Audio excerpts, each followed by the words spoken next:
Welcome to the One Nation Road Camp Tevya podcast.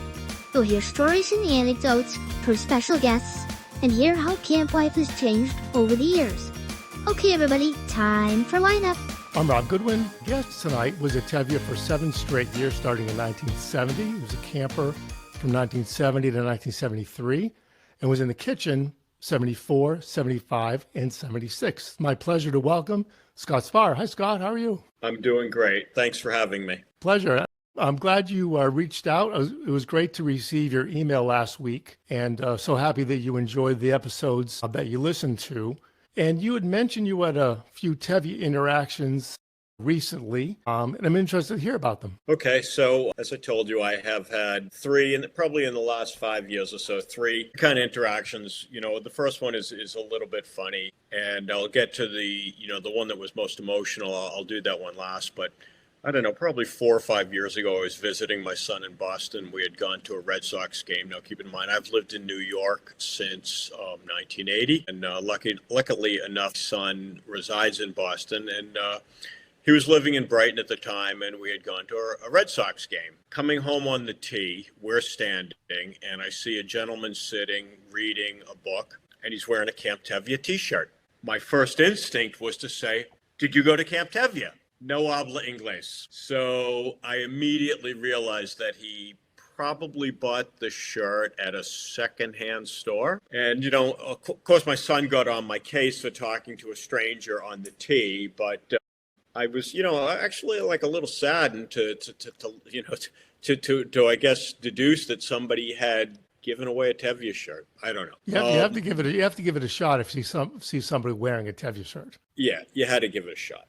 Not this past summer, but the summer before, we had traveled. My wife and I had traveled to Italy for a friend's daughter's wedding, which was being held in Tuscany outside of Florence. And it was a 3-day type of affair with the first night with a rehearsal. Well, I guess it was like a welcome dinner on the banks of the Arno in Florence, which really would have been enough for most people's weddings. The second night was an official welcome dinner at this villa in Tuscany. And the third night, and that would have been more than enough than most people's weddings. And then the next night was the actual wedding, which was over the top. But at that dinner, I was sitting next to a gentleman who was a friend of the bride's father, and they were all from Westchester, New York. Now, keep in mind, as I said, I've lived in New York since 1980. So I was chatting with one of his neighbors, and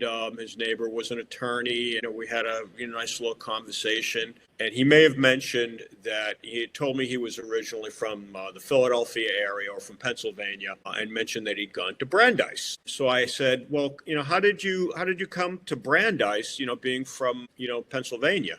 Well, he mentioned that he'd gone to a Jewish sleepaway camp in Pennsylvania, and a lot of the counselors there were from Brandeis. And I said, well, interestingly, I went to a Jewish sleepaway camp too outside of Boston, and there were a lot of people that had gone to Brandeis as well. And he says, what camp? So I said, Camp Tevya. He says, do you know Jonathan Cohen? I said, of course I know Jonathan Cohen. He was my roommate at Brandeis. So here I am in Greve in Chianti, outside of Florence, Italy, and making a Tevya connection. I messaged Jonathan the following day and used a little bit of a trite saying, it's a small world. He said, no, it's not a small world. It's just a very, very big club. And I got quite a kick out of that, and I hope he did as well. The last anecdote that I have, this was just really bizarre and, again, emotional for me. I retired in February or March of 23. And I guess it was maybe either late 23, early 24. My wife's best friend's mother passed away. She was in her 90s. We paid a Shiva call on a Sunday, and then again later in the week we paid a second Shiva call, which had I still been working, I never would have been able to do. We're standing in this woman's living room in Oceanside, New York, on Long Island, very close to where I live, and a couple walks in, and I thought to myself, I know this woman. And my wife said, and keep in mind, this is my second wife, says, hello, gal. And this woman kept walking, and I said, "Who is that?" She goes, "It's Beth. That's her best friend's sister-in-law." I said, "Do you know where she grew up?" She goes, "I don't know." We walked in, and I knew immediately it was Gail David. And I don't know if you remember her or not, I do. but the first thing, so I walked in, and my wife said, "Gail, where did you grow up?" And then I said, never mind. Did you go to camp in New Hampshire?" And it was her. And what made it so emotional was, I don't know if you ever knew her brother, Jonathan David. Yes. And I don't know how many people that are listening know this, but I think you know this. I was in a car accident in the beginning of '76. Lost two very, very close friends at the time. I spent one night in the hospital in Nashua, and her brother was one of the people just in the 24 hours that I was in the hospital that came to visit me.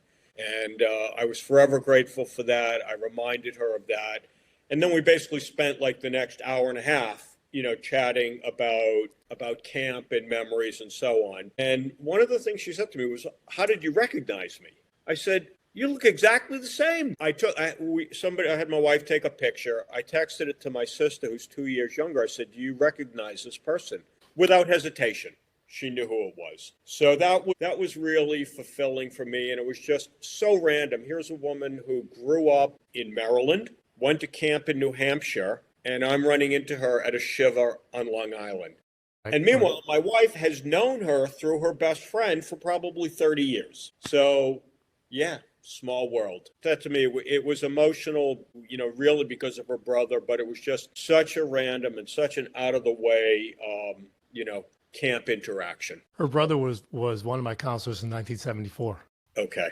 Yeah. Well, you made me think of a similar story. This was late 80s. My wife, she wasn't my wife at the time, but we went away to Turks and Caicos, the Club Med. And I was looking at the board of all the staff members. And there was a guy who taught tennis, and his name was Don. And I said to my wife, "I know him." She said, "What do you, we're halfway around the world. You don't do?" I said, "Yes, I do." It was, I don't know if you remember this. I'm not sure if you remember, Donnie Sussman. I don't remember him. He was teaching tennis like he did at camp. Wow. And he was teaching tennis at Club Med, and his sister That's Andrea great. also went to camp. Yeah. So he happened to have the weekend off, but I caught up with him a couple of days later, and it's pretty neat. Pretty neat. That's great. So those things happen. Those things definitely happen. And I just thought of another quick one. My son worked one summer at a country club in Rhode Island, and there was a golf. He was on the food and beverage side, but he was friendly with a golf pro there whose father had been a counselor at camp, and we reconnected. I don't know if you ever remember Mark Robinson. He was also my counselor in 1974 and 75. Yeah, he was an incredibly funny guy. He was. And taught me how to drink gin and tonics. Did he teach you golf? Teach you how to play golf? No, I didn't learn to play golf. But I did in one of the prior episodes where you talked about the golf course. I wonder how many people, well past our era, probably never knew that was a one-hole golf course with the putting green to the right. They had a net for, you could drive into the net. I guess it's a soccer field now. Yes. I don't know. It's been a soccer field for a long time. But even after it became the soccer field, we still called it the golf course, at least for a period of time. And it seems like such a long, I didn't play golf. I didn't know anything about golf when I was at camp, but it just seemed like it was such a huge hole. My guess is that would be a par 3 at best at most golf courses. Right. So you're a camper from 1970 to 73. Now, my perception of my years 74 to 85 is that things were pretty much the same. I'm probably a little bit wrong about that, but my sense is that most of the changes were incremental. Give us like the picture of 1970 to 73 when you were a camper, because I don't have any idea about Aaron Gordon especially. I've heard some things that he was tough but fair, but I obviously never met him. He never visited after his last summer, which was 72, I think. So kind of paint a picture of back then. I remember him coming to our home to basically And that was how they sold camp at the time. They came to your home, they maybe gave you a slideshow. They left us with a 1969 Kalenu, and there were people in there that I knew from Needham, which was, partially how we found out about Tevya.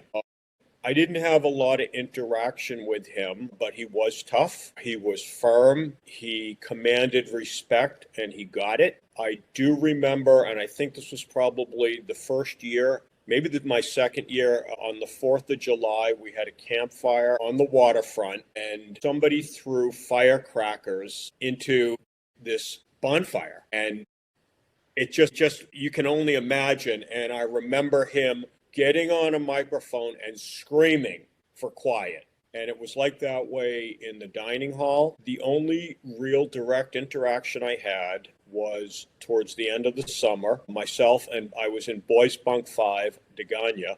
We went on what was called a raid at the time. And coming back, we then did a shutter raid on Boys Bunk 6, which was the same age as us. And that got us in trouble. The next day, we were in his cabin. We were instructed to walk. It was towards the very end of the summer. We were instructed to walk around the camp and pick up all the trash we could possibly find. And then we were told that, we didn't know if we'd be invited back or not.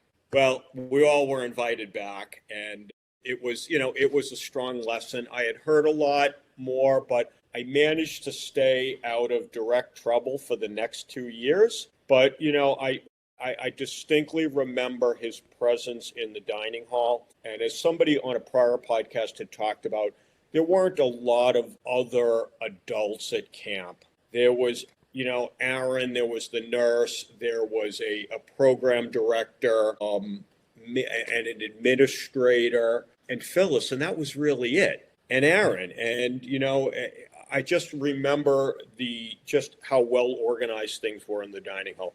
But the other thing about the early 70s, it was a different time in the country. I mean, we were at the tail end of the Vietnam War, and all of the strife that had gone on in this country still sort of bled over, I think, into camp and into the mindset of the counselors. And that, even for the 7 years that I was there, I saw that sort of mindset change from that sort of almost like liberal hippie thing. And I remember in my first season, there were 2 boys and 2 girls that were in Beria and Telkai. One of the boys and one of the girls were from Needham, where I was from. And I think they had been caught smoking pot in the woods. And that was kind of a big thing. That was a really big thing. I don't want to say that didn't happen going forward, but, I think over time, the tolerance for behavior like that was totally eliminated, as it should have been. So, I mean, that was sort of the changes being observed, things that I observed from, call it age 10 to 14 or 15 were much different than what I observed in the kitchen, not being part of the general population and only seeing it from a different lens. I think it was harder to see. And you could see some of the changes. Like, one of the things I remember, they had like these all camp trips where everybody left camp. That never happened when we were campers. And we would go on out of camp trips, but it would just be the Sofim or it would just be the Bogreb. It wouldn't be the entire camp. And I remember a couple of occasions, just wondering, what made them start doing that, where they would just totally empty out the camp. And I still wonder. I mean, I know that there's lots of off-camp trips. I know about Israel trips. I just wonder how many of the way that we operated. And I thought about this recently. I remember what the MO was on Friday mornings. Like, after Friday breakfast, everybody would make a bag lunch, and then you'd have a cold lunch. You wouldn't go in the dining hall because the kitchen boys were scrubbing it down. And I wonder if that still exists like that, for example. There were cookouts. There were things like counselor snack at night. I mean, I always wondered, do they still do those things? I mean, I assumed that the Friday afternoon is the same thing, where you made lunch after breakfast, but I really don't know. Cookouts, I would think so, but again, I don't know, and I don't know if they are as regular as they used to be. I mean, I think they were. I don't know, maybe a couple times a month, maybe. Yeah, I That's don't just my remember. guess. Yeah. The other thing I remember was I remember like camp-wide cookouts, and they had bought, and this was when I was in the kitchen, probably my last 2 years there. They had bought these huge grills, which were basically like 55-gallon drums cut in half. Right. And I remember cooking London broil and hamburgers and hot dogs on the golf course, and that was something that we never ever did as campers. Right. And you talked about the whole camp going on trips, and that was pretty normal from what I remember when I was a camper, whether it be Canopy Lake, Hampton Beach, roller skating at night. I'm trying to think if that was all camp. And that was a pretty regular thing. I don't know. My perception is they do more trips now than they used to. They have to. But yeah. But the other thing is like I believe Saturday morning services are split up between the age groups now. It's not all camp in the Dell. Remember, the Dell is no more. And that's called the pavilion now. Yeah, and it's indoor. It's I guess it's a large gazebo type structure. And do they still use the term? Because I can recall Friday night services sometimes at what was called the Riviera, which I was remember. to the left of the old rec hall, and was actually a beautiful spot overlooking the lake. It was a big open area. I remember having services there also. Yeah, I think they use that for services for the Olds on Saturday morning. I remember also Havdalah being there at times. Exactly. Yeah, yeah, nice spot. I'm sure it still is. But the girls' rec hall is not used anymore for all camp activities. Yeah, I'd heard that Yeah. on a prior podcast as Yeah. well. Yeah. It was always small. It was always crowded. And it was kind of a cool place because a lot of the walls were covered with signatures. Obviously upstairs was arts and crafts, but then down below on the side by the Riviera you could sneak underneath, and that's where kids would go to smoke. Yep. Terrible. Yeah, and it was very close to the older girls bunks. Yeah. I mean, I remember that there were some scoldings about smoking in, I don't want to say late 70s, maybe one time that I know of. But they used to let counselors smoke. And I remember, and I think it might have been my early years, they actually had ashtrays on the tables in the dining room. Here's the other thing I wanted to ask about or just mention. When I started as a camper, and probably all the way through, and I don't know how they got away with this or how our parents allowed it, but campers used to have to work as waiters once in a while. They didn't Right. there was no CIT program, Hmm.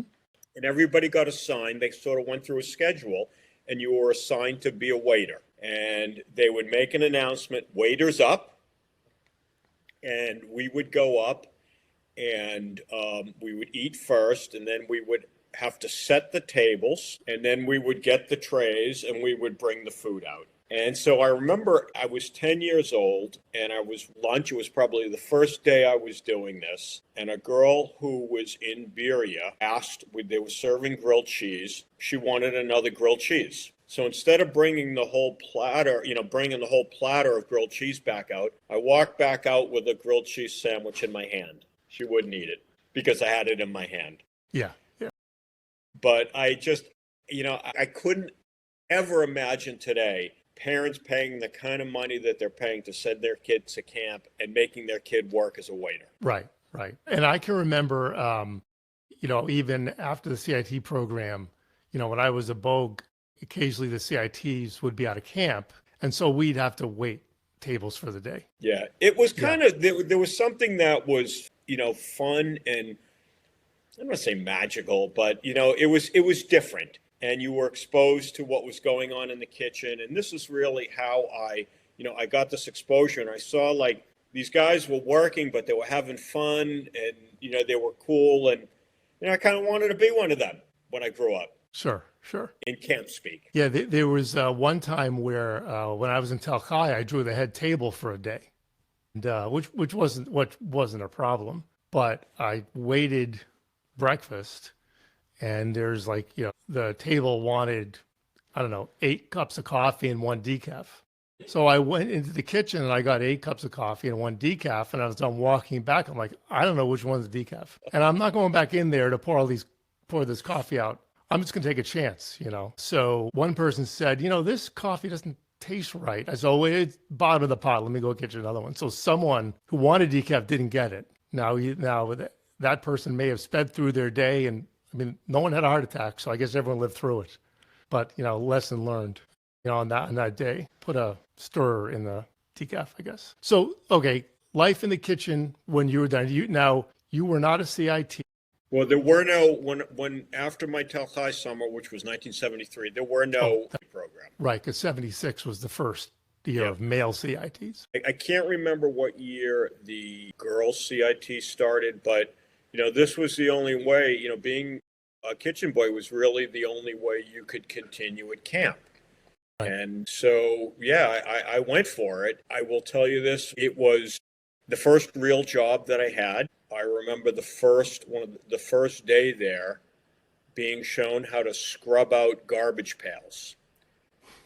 It was literally, I mean, that summer, I truly learned the value of hard work, working in that kitchen, between scrubbing garbage pails, bringing out what we called slop at the time to the slop house, carrying those kitchen mats on our shoulders to the top of the slop house and cleaning them, putting away food orders, taking hot dishes out of the dishwasher, breaking down all the tables and benches in the dining hall, scrubbing the floor, sealing the floor. I mean, this was really hard work for 100 in 1974. In 1975, we got a bump. Second year, we made $425, which, you know, I didn't know what to do with that money.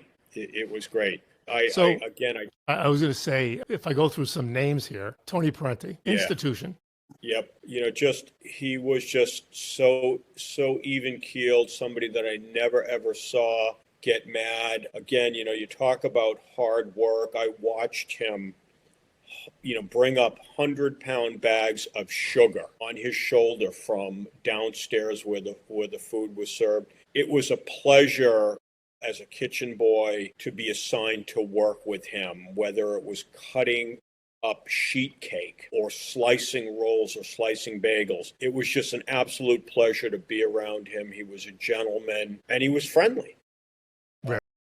He was a great guy. He had 2 sons, Tony Jr. And he had a daughter, Marianne. I can't think of his other son's name, but John. They worked in John, right. And they worked, and they were also campers around camp.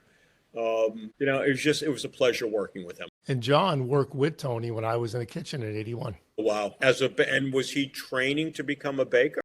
You know, I know they worked together. I don't know if he was training to be a baker. Yeah, he and Tony worked together, and it was a pleasure getting to know both of them. Okay, so 1974, just a couple of names. Bruce Alpert.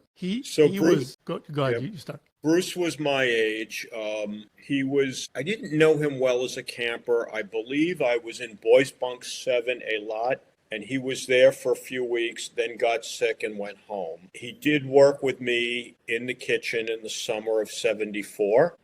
We, you know, I think everybody that worked together in the kitchen was close. I don't recall being particularly close with him.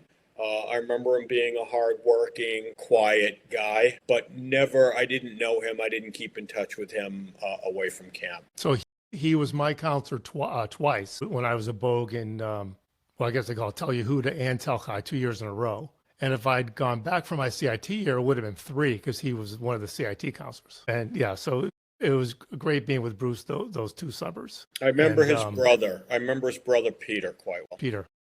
He was very popular. Yeah. And then John Wish. John was my counselor in 1976. Really? He was a counselor. Yeah. So in 1973, we were in Telchai together. And he was always a bit of a wise guy. We had gone to a swim meet at Camp Natticook, which I've learned no longer exists. And when we came back after the swim meet, and got back to the bunk, His bed was gone. And where was it? It was in the trees across the road leading down towards the waterfront. Apparently, he had taken the bedboard from one of the counselors, and I guess the counselor took offense, and they took his bed and they hung it in the trees. He also then, the following summer, he was in the kitchen with us. He was a complainer, but he was a good guy. And I remember seeing him when I went for the 50th anniversary. I'm going to say 1988, perhaps. I remember seeing him, catching up with him there. Sure. And I've seen him on Facebook. Yeah. And then the other three that I remember well: Carl Barnett, Jim Rosenberg, and Matt Sawyer. Yeah, so Carl and Jim were my age. Carl was in the kitchen with us, just a really genuinely good guy. I remember, sharing rides on days off home. He was from Newton, I was from Needham. I remember seeing him at both the 50th and I'm going to say 70th reunion that I went to, and it was great catching up. I see him on Facebook also. Jim Rosenberg was my year. We worked in the kitchen together. The first year I was relatively close with him and the Gallo brothers. And I remember it was probably the summer of 74, after camp was over, driving to his house in New Bedford, and us and the Gallos took bicycles from New Bedford to Martha's Vineyard. Maybe it was 75. It was the summer that Jaws came out. Sure. And even though we were at Martha's Vineyard, nobody would go in the water. So that was funny. And then the last one you said was Matt Sawyer. Yes. So when my first summer in the kitchen, he was the assistant head of the kitchen to a guy named Matt Berry. I always looked up, as a camper, I always looked up to Matty Sawyer. He was just a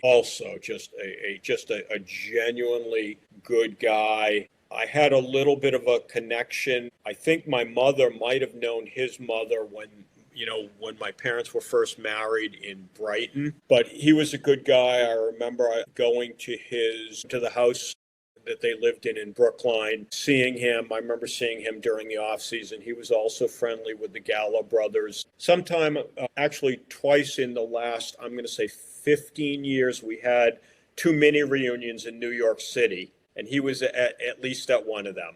And it was good to see him. I looked up to him, and I also looked up quite a bit to his older brother, Jeff, the first summer I was in the kitchen, his brother was what they called the third cook in the kitchen. So you made the salad? You made the salads? Yeah, pretty much so. I know he became a doctor, and I know that Matt went to University of Michigan, where my daughter ended up going. So, we also had that little connection. All three of them, everybody that you mentioned, just all great memories of these guys. And so, being in the kitchen, do you have any stories you can share? Humorous? We worked hard, and I guess I'll say we played hard. We partied quite a bit. I think we pushed a few things probably to the edge. It was hard work, as I mentioned, but I thought about this in the last few days. Even though my last summer, 1976, was difficult, the fact that I was at camp and just had such strong connections with people, including family. My sister was at camp. She wasn't there in 76, but she had been there. My cousin Rhonda was there.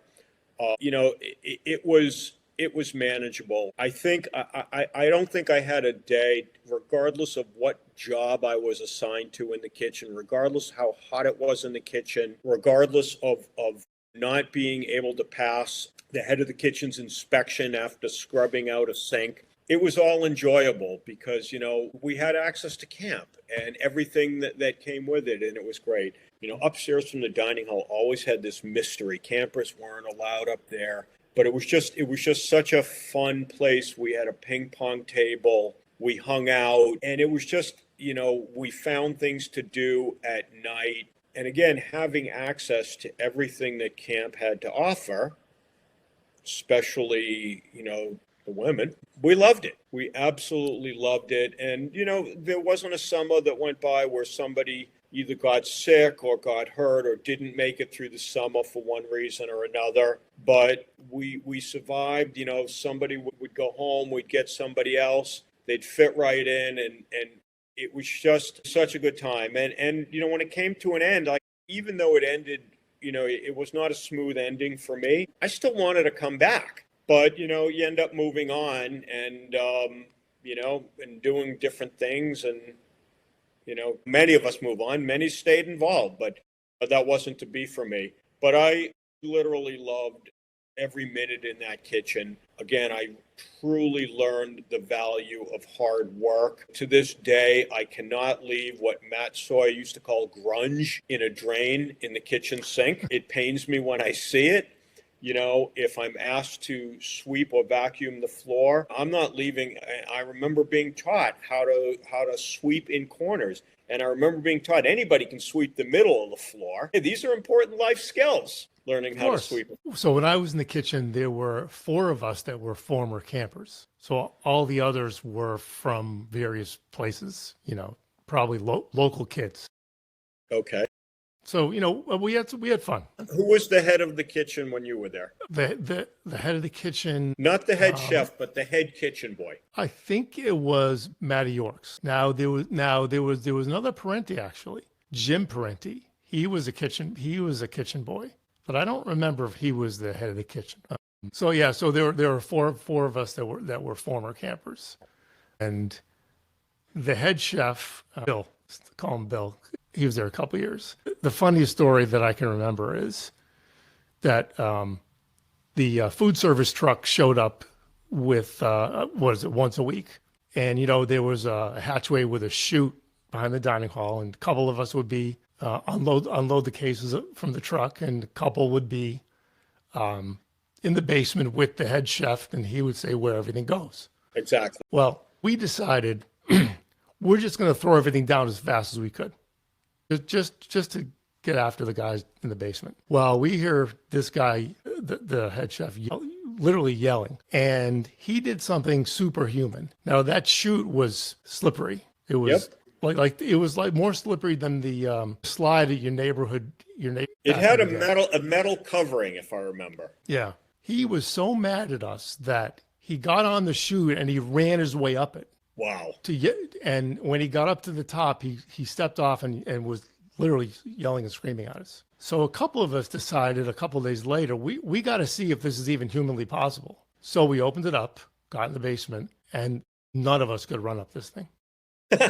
None of us. That's a memory that sticks out in my mind. Putting those food orders away, or putting the milk orders away, which came like every other day, that was really hard work. That was really, or being told or being asked to bring up 2 cases of cans of green beans at a time, for example. That was hard. Yeah, definitely was. I never liked being on pots. You made me think of pots. The pot washing job. Yeah. So in the at least when I was in the kitchen, and before that, there was a dedicated person who was hired to be the pot washer. And they stayed in the back and they scrubbed those pots. But on their day off, somebody had to fill in. And I remember filling in for whatever reason on a Friday night when they served chicken and they also served soup. That was hard. That was really hard. And you had to wear these big gloves because the water was so hot. And it was hot back there. And you were away from everybody else. That's right. That was really hard. At least, when you were on the line in the kitchen, each of those jobs carried an element of fun, whether it was interacting with the waiters, when you took the silverware off for silver, or you emptied the trays for slop, or you racked the dishes for rack, or if you were on spray, or if you were on take. Those were the jobs. Plus, there was always an element of fun. One year when they did have it might have been the first year of the girls' CITs, in addition to having the melamine, if that's how you pronounce it, dishes, is it called melamine? There were also a handful of china plates and cups left over. And I remember there was one girl CIT who had a bit of an attitude. And I think in those days, then we set the tables. And I remember we specifically at her two tables put all the china, not the lighter weight melamine. So she had to clear that. She wasn't happy. That's how we got our kicks. Things like that. And I remember this, just as a camper being a waiter, whoever was on spray would occasionally, spray other people in the kitchen, and it was like a rite of passage almost to be sprayed by that. Right. So before I close with Tevya kitchen trivia, there was one time where that you just reminded me again. There was a counselor when I was in the kitchen who wasn't the nicest person. Let's just say that. I don't even remember who it was. It doesn't matter. So we were serving breakfast, and it was hard-boiled eggs. So I knew who was waiting on his table. Each waiter had 2 tables. So I took a raw egg, and I put it on one of the trays, figuring that maybe there's a chance he'll get it. And 5 minutes later, the food goes out. 5 minutes later, here he comes, raw egg on his plate. So that was you got it. That was the game of chance that day. That was the game of chance that day. Okay, now I'm going to close with Tevya kitchen trivia. You ready? Okay. You mentioned spray, right? What was the name of the spray? I want to see if this was how it was when you were in the kitchen. The spray had a name. His name was Winston. It was. So you tell one of the Olim, go in the kitchen, ask for Winston. And not only would they get sprayed down, but they'd come back, right? Because they loved it. They loved it. Okay. If you needed some paper cups, you went into the what? The bullpen. The bullpen. Right. And so I think you actually have covered the last one. Name 3 jobs in the kitchen. I got them all. Slop, silver, 2 people on rack, spray, 2 people on take, 1 person on counter, and 1 person on extra, and then 1 person on day off. Yep. So when I was, I think I mentioned I was on the kitchen staff. We ran the kitchen for aquatic school. This is, I had to check, 84 and 85. I don't know if you know this, but there was a female chef in I think I'm going to take a wild guess, 82 and 3. And I don't know if you know this is, I have to give her some kudos here. Marjorie Drucker from Newton. Okay. And and I've seen her on Facebook, and I understood that she was a chef. I didn't know she was a chef at camp. Yep, a couple of years. And I'll plug her business. Newton, her business is, and she and her husband Paul, the New England Soup Factory. Okay. Yep. Wow. I've seen it. It's visible from the pike, right? I believe so. Yes. Okay, I've seen it. Highly recommended. I've never been there, but highly recommended. And then I think it was 85 was the first co-ed kitchen staff. That was during aquatic school. Wow. That was quite interesting. Everyone obeyed all the orders. Trust me, no one gave me any hard time whatsoever. Never mind that. Don't believe that. Did everybody stay upstairs from the dining hall? I don't remember, to tell you the truth. I don't remember. But I think there were 3 women. All of us had known each other for a long time, except I think 1. But there were no problems, and no one gave me any bit of a hard time whatsoever, ever. Don't believe that. It was fun. It was fun. It was fine. It was fine. So that's what I wanted to mention. Aquatic school was fun. It was 100 people. Did they still have it? No, not for a very long time, I'm sure. I wouldn't want to swim before staff orientation in that freezing cold water. Of course, I wasn't a swimmer anyways, but I don't know how they did it. But that was fun. Well, I want to thank you for joining me today, Scott. It's been a lot of fun catching up.